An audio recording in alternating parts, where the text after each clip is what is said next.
you have an octagon house here. Yeah, it's an octagon with additions, actually. And so it started just as a small, was it a camp?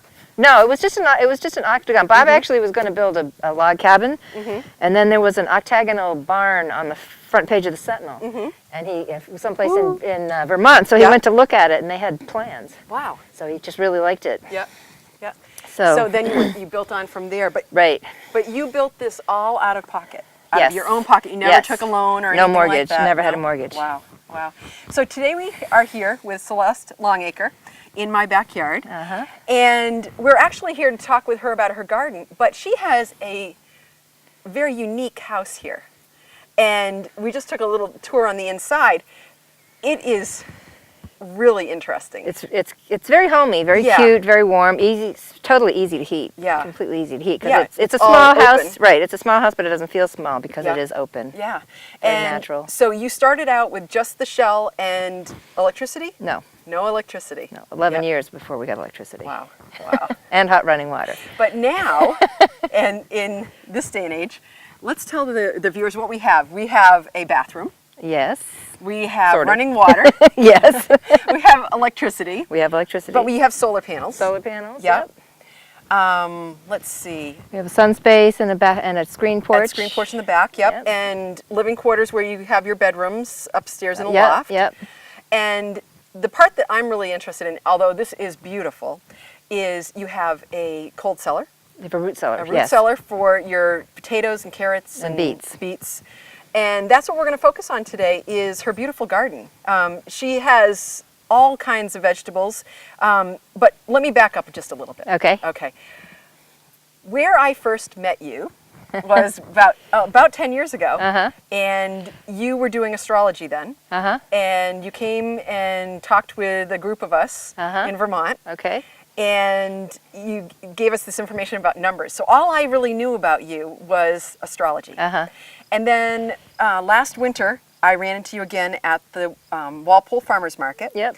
And you talked about your gardens. And I was just blown away because I didn't know this side of you. But now you tell me that this is something that you've been interested in for a long, long time. A long time, yes. Yeah. Yeah. I read Adele Davis's Let's Eat Right to Keep Fit in 1971. And her premise was that if you want to be healthy, you have to eat right. And I thought, that makes total sense. Right. So I have been organic and paying attention to what I eat since 1971. And how hard is it to be organic? Not hard at all if you actually grow your own food. Right. Yeah, And knowing what you put into your soil. Right, Knowing what exactly, you yep. put into your body. Yep, I add a lot of soil amendments to the soil. I add kelp meal and green sand and azomite powder and different things so that all the trace minerals get into the vegetables and get into me. And so I really do grow just about all the vegetables that we eat all year long. And this space is probably, what, 50 You know, by 50? I don't know. But I'm not very good at that. It's not huge. What I'm saying is it's not 5 No. acres. No. So you're growing everything that you need pretty much Pretty much. in a pretty small space. Right. Knowing what you need at what time of the year. And it's not something that you just started and you had right off. I mean, No. How did you start your garden to begin with? Well, I was very fortunate in that the first time I had a garden, I was on the edge of a farm. And the farmer did have a 2-acre field that he farmed, and he said that I could use a little corner of it. And it had been the corner where the cows had been fed for several years before, so it was extremely fertile soil. Right. So I just kept, and then his aunt lived next door, and she gave me tips and pointers, and so I just, and it was fantastic. So I grew out this whole big, beautiful garden pretty effortlessly. And then, of course, when I came here, it was just sucker forest, which is trees, this big around, this far apart, and 10 feet tall, and I put some lettuce in, and it got about this tall and pale yellow. It didn't do Well, it's anything, hard so. because it wasn't ready to be a garden It wasn't yet. soil. Yeah. There wasn't any soil here, Right. so I had to import the soil. So what I pretty much did was in May I would get a dump truck full of old manure, and I would leave it till the following May, and then I would use it. So that's what somebody could do if they wanted to start a garden. Right. In the Yeah. first year, it wasn't even as big as the picnic table over there. Right. It was just small, and the second year was maybe twice that size, and the third year was twice that size. And then Bob just kept making it bigger and bigger and bigger, and I finally said, stop. Yeah. And Big Bob one? is your husband? Yes. Yes. And now, the first years you used like a raised bed system Yes. with wood around it. With wood. But now you've got rocks, which is much more sustainable. Much more sustainable. Because what you found was that it started rotting? Yeah, because we didn't want to use pressure treated because they pressure treat with arsenic. And I don't want food that's tainted with arsenic. Right. So we did just regular, I think we used elm or some tree that's a little bit less resistant to rot, but of course every year that would rot a little bit, and Bob would have to come out and fix it, and it looked ugly. And so one day, years ago, he just decided he was going to redo the whole thing in stone. Good idea. Took him a long time. Yeah, good idea. So now you've got stone paths, and you've got stone that holds up the sides. You've got all kinds of flowers and Yep. vegetables. Yep. Does this pretty much feed you? Yes. Great. Yes, it does. Great. So let's take a look at some of the plants that you're going to be putting into the Root cellar. root cellar. Okay. Yeah. We'll go this way. Okay. Oh, beautiful tomatoes. And then you have carrots Yep. and The carrots and the beets and the potatoes are what goes into the root cellar. And also, you know, I'll make some sauerkraut or some kimchi or something and put that down there as well. Oh, But as far kimchi. as the actual vegetables. So what I do to put the vegetables in the root cellar is I'll pull them up, and I like to, they need to be really dry. So I'll leave them in the sun for maybe half an hour, and then turn them over and leave them in the sun for half an hour. You want a carrot, Muggsy, huh? He loves carrots. so good for him. Yeah. It's like a little dog bone. Yeah. Yeah. So you have nice straight carrots. Now, what makes them so straight? Well, it's a raised bed. I never walk on the bed, so the soil is very, very loose. And also, you don't want to put manure on the carrot bed in the spring. You want to put the fall before, because when they double like this, they won't keep. I don't know if it's you can't get the dirt out or Well, there's whatever. probably moisture in there. Yeah, Yeah, so yeah. so these will go into the refrigerator, and I'll either juice them or I'll eat them sometime soon. But this is really the first step, and I do this with the carrots and the beets. So I let them kind of dry out really good. And you just pull them up from, you know. Yep. Now, will you do this whole bed right now, or will you do it in stages? Because I see you got 2 beds Right. of carrots. That's a lot of carrots. Right. Well, actually, what I'll do is I'll do a whole bucket today, because then I can actually put it in the root cellar. I don't want it to hang out outside of the root cellar. So they either should be in the ground or in the root cellar. Okay. And we've when had you- some cool days, so that the root cellar has cooled down. So when you put them in the root cellar, do you put them back in sand? Or I'll what show. will you- We are going to be putting them in Okay. sand. Yep. Very, very dry sand. Yep. So you want to make sure that the sand is very, very dry as well. So I tend to get the sand in August, late August, because August is usually pretty dry. And you'll leave the green on? I will leave that much of the green on. Okay. Well, will they start sprouting again in the root cellar? They might start sprouting if it gets warm. So if I keep them until June, they might start sprouting in June or July. So you can keep them till June the next year. Wow, a whole year almost. Yeah. Yep. That's what people used to do. Yeah. Yeah. Before we had electricity. Yeah. Yeah. And grocery stores. Yeah. Okay. So let's see what else. We'll go down and to look at the beets. Okay. What beautiful time. Thank you. Smell it. It Okay. smells so good when you're walking on it. Yeah. Okay, so here we have the beets. Over here on this side, you can see how they grow. They And you've thinned them out so that you're I going to do get a thin them good out. size heat for Right. each one. Yep. and then these are the ones I picked. I picked the biggest ones first because the bigger they are, the better they keep. So they will go into the root cellar in the bottom barrel. And And again, will you cut these off right here there. as well? Yep. And you want them to be really dry. So I leave them out for a little while. You don't want to leave them out too long. The beets aren't too bad, but the carrots and the potatoes, if they get green, you can't eat them. Right. And they will get green if you leave them out in the sun for too long. So that's why you just want them to dry. So maybe half an hour on one side, half an hour on the other side, and then they're nice and dry. And then I picked some littler ones because it's like a puzzle putting it together in the root cellar, and sometimes I have just a little space left. So I wanted to have a few little ones. Like everything else you do in your life, you utilize everything Absolutely. to the best of your ability. Absolutely, yeah. Yep.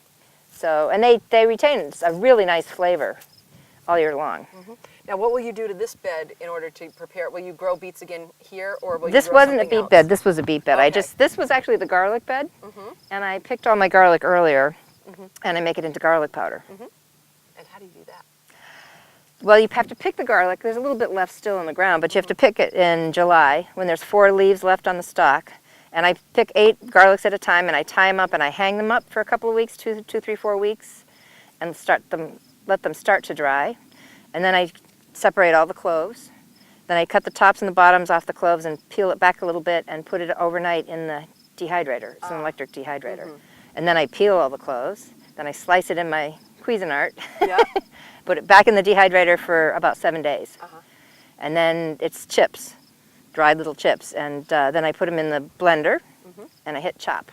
Wow. And I put them through a strainer. pulverizes them pretty Yes, I much. put it through a strainer. Yeah.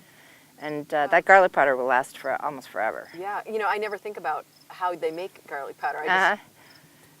I don't know. I just never thought about it. But you can make that yourself as well. You can make that yourself, yes. And that's a major Christmas present for me. Yeah. Because I plant 10 pounds of garlic. Wow. So you always have garlic. That's Always great. have garlic, Yep. yes. Good. All right. So we've got carrots and beets. Let's go see what the potatoes Potatoes. look like. Yes, we're going to go see what the potatoes are like. So on the potatoes, Celeste, you wait until the tops are all dead and dry? Yeah, you want to wait because you can dig up potatoes and eat them anytime after they flower. But they really need to have their skins hardened to be able to last all year.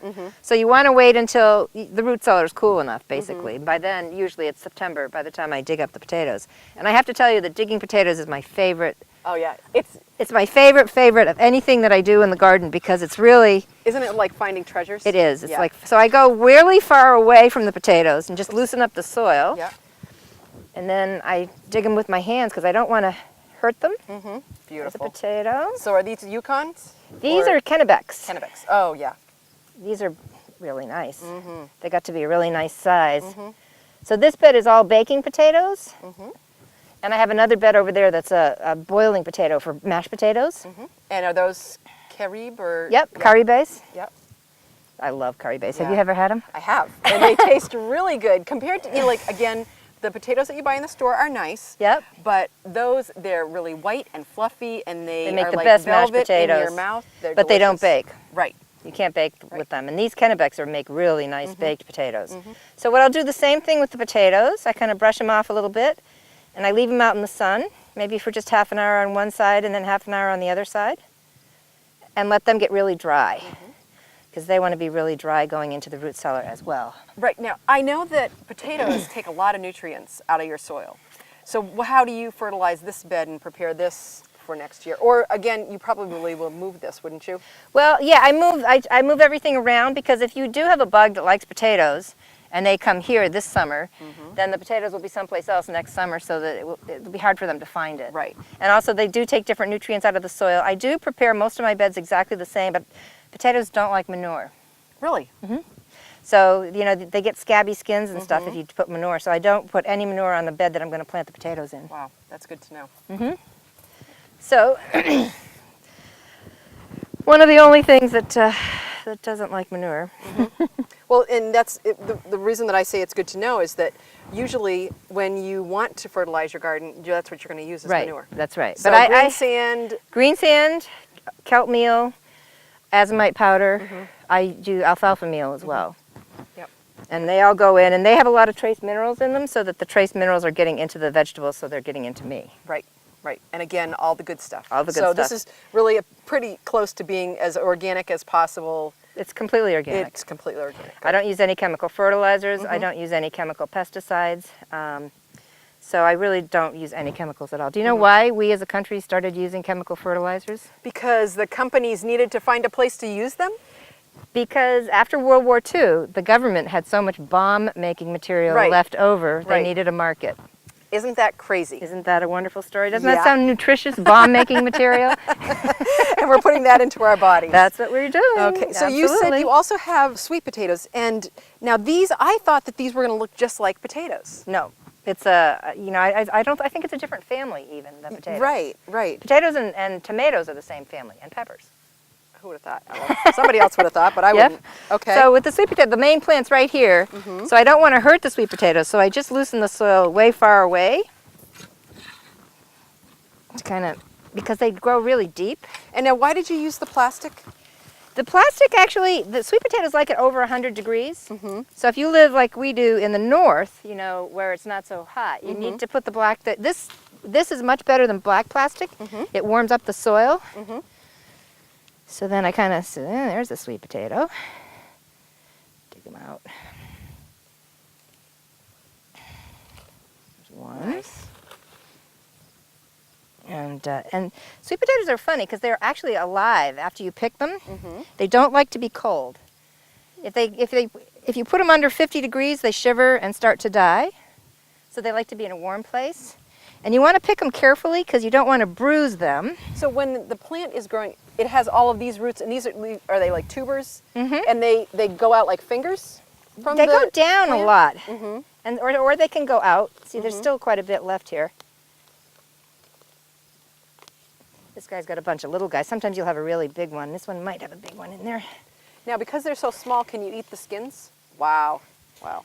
Yeah. What I do is well, then you have to cure them. Once you pick them, you want to pick them carefully, and then I put them in a room that's between 85 and 90 degrees for 5 to 7 days, and they grow a second skin. And then they'll That's keep. a lot. This is just one plant that That's you're getting right, all yeah. of this from. That's because I put the plastic down.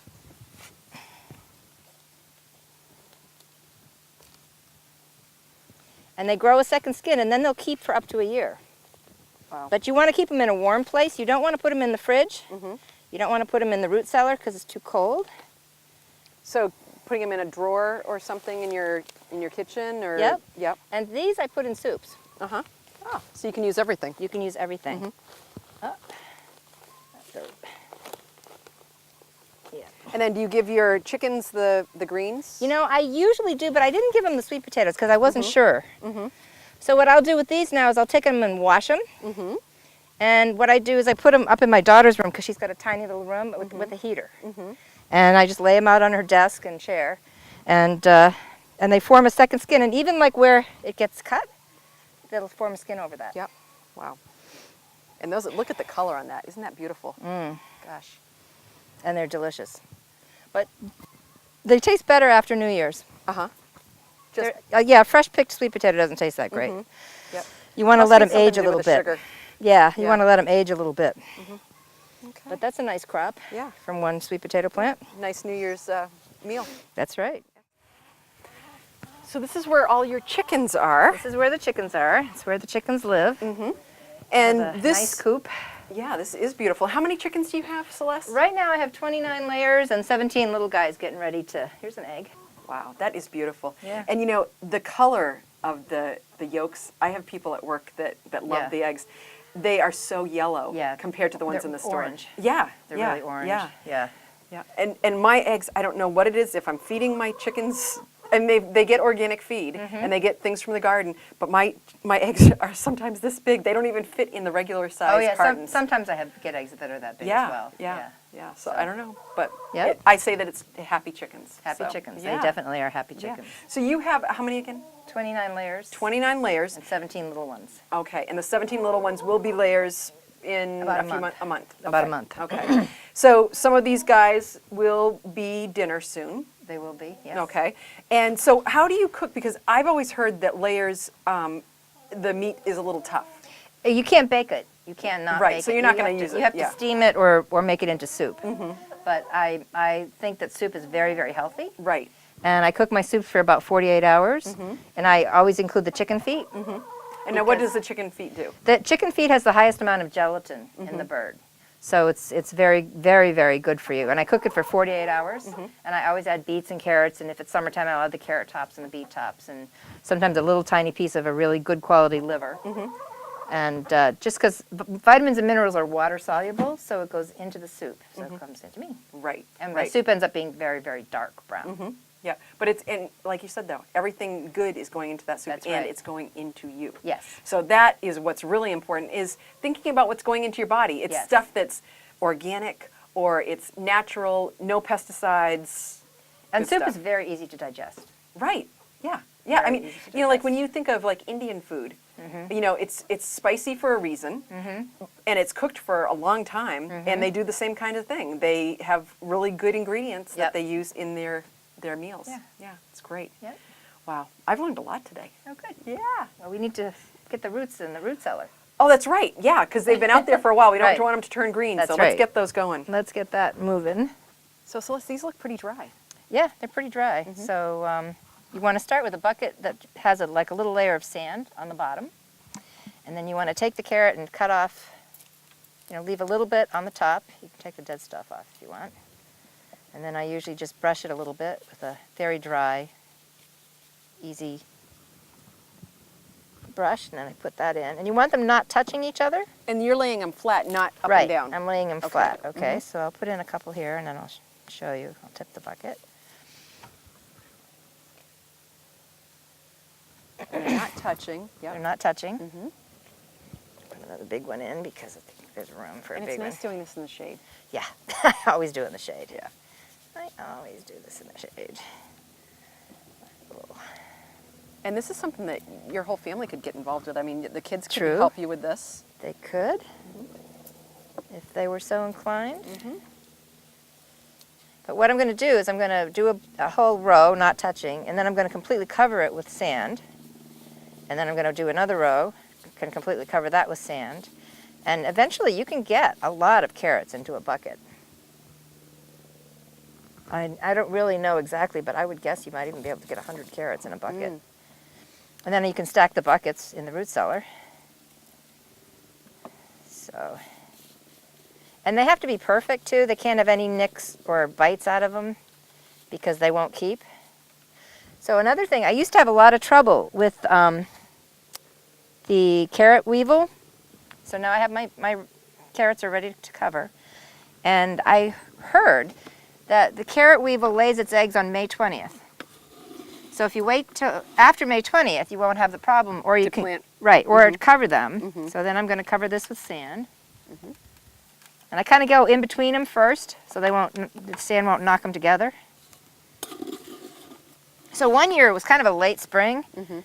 and I planted on like May 22nd, and no sooner did I have those seeds in the ground, that all these bugs flew in and landed on that bed. Hmm. So I killed all those bugs and covered it. Yep. But so then it's all covered up, and we can start another row. It's pretty easy. Yeah. So you're going to put all your carrots in one, Yep. all your eggs in one basket. No, Yeah. you're going to put all your carrots in one bucket, and then all the potatoes and. The potatoes are easier. The beets are the same exact thing as the carrots. Okay. I don't need the sand for the potatoes, All right. because the potatoes are really the easiest of all, because you just get them nice and dry, and then you dust them off a little bit. And again, you want to check them and make sure there's no cracks or holes or bites out of them. And then you put them in a bucket. That's it. Pretty easy. Yeah. You know, when you think about growing potatoes, you go to the store, you buy them in a bag. It's usually a plastic bag. Right. And they've probably been in there for months. Mm-hmm. When you could do this yourself, and again, the kids can help you dig the potatoes. It is It's like a lot of finding fun. treasures. It's so much fun to dig potatoes. Yeah, It yeah. really is. And then to be able to keep these, and they taste so much better. And you know what was in them. And the potatoes, they'll keep until April, because that's when they know that it's time for them to get planted again. So will you take yours and plant these when they get, towards April? Sometimes I do. Sometimes I have a little crate that I keep the very biggest and the nicest potatoes. But these were not very far away from the other potatoes, so I don't think I'm going to do that this year, because Okay. they could have crossbred. So would you use the larger ones or the smaller ones I to would use as your seed I would use potatoes? the larger ones, the And nicest you would ones. cut them and I don't cut them. You don't cut them at Nope, all? I Okay. plant them whole. Because you have less disease problems if you plant them whole. I wondered, because that's what I've always read, that you were supposed to cut them, but I wondered why you don't just plant a whole potato. All right, now look at this one, has a tiny little thing in it, so I'm not putting it in there. Okay. Even though it doesn't look bad, I'll just put it in the to eat soon. Right, And I'll right. put it in a brown paper bag. Because otherwise it could turn black or... Well, once this goes, it could rot the whole potato, and then Right. it could start rotting all the potatoes around it. So you want the ones that you pick to be perfect. Right. And the same with the beets, they just go in the bottom of the bucket, and then cover it with sand, and layer after layer after layer. Now, if somebody didn't have a root cellar, how could they make one in their basement? Yes. Okay. It has to be in a room where it's not going to be heated, so they'd want to put like an insulation around it or something? Or Yeah, what would you they could do? make an insulated room, and out of a corner of your basement, even if your basement was heated. But that corner that's up into the dirt will keep it cool Right. if right. if it's insulated. Yep. Yep. So you can do it on, anybody can do it. Yep. Yeah. Almost anybody can do Yep, it. Yep. It's pretty easy. Yeah. Great. So Celeste, you have been doing a lot of gardening for years, and you're in the Farmer's Almanac. You do a lot of the timing for plantings I and do, things well, like that? I do their chart for, you know, best day to cut hair for fast growth and slow growth, and best day to go fishing, and Wow. and I also do a how-to gardening blog for them. Yeah. And I have seen, you know, there was a lot that when I was looking at, you know, some of the things that came up for you of the planting of potatoes and different Right. things too, Yep. and I put a garlic. lot of and, that stuff in there, Right, yeah. right. So a lot of that has to do with the alignment of planets and stars and things Some like of it that. does. That, Yeah. but my gardening is sort of separate. I mean, although they do, you know, I do have best days to plant root crops and best days to plant above ground crops as Yeah. part of that table. Yep. But so you have two parts in your life. You have the gardening side, and then you have the celestial side. So I just wanted you guys to know that she does have two books here. And Celeste, why don't you just tell us a little bit about how those came about? This book is like a companion to having your chart done because it's just a little bit of information about the planets and the stars and the signs and the houses and that sort of a thing. And then this book is actually a 360-page book about all the signs of the zodiac and how they get along with all the other signs. I actually was asked by Michael Luton years ago. He was the president of the New York City astrological chapter, and he, for years and years and years, he wrote for Vanity Fair magazine. He was the astrologer. He called me up one day, this was years ago, in November, and he said, you know, Celeste, the New York Astrological Association is having a Valentine's Day symposium next year, and we wanted somebody to come and talk about relationships that, like, had one. So he And said, you said? do you think you could do that? I'm thinking November, December, January, February. So I said, okay. So I made a handout that is part of the book, and then after I did the handout, I thought, then actually what happened was it's a national astrology calendar that I get every year. It's an astrological calendar, and famous people born on my birthday were Linda Goodman and me. And I thought, well, if Linda Goodman can do it, I can do it too. Yes, and you did a nice job there too. Oh, thank you. I've used it several times, and because I got a copy Right. about 10 years ago, Uh-huh. and it's just really interesting to see how signs are compatible, or Yeah. to learn. I mean, everybody likes to know about themselves.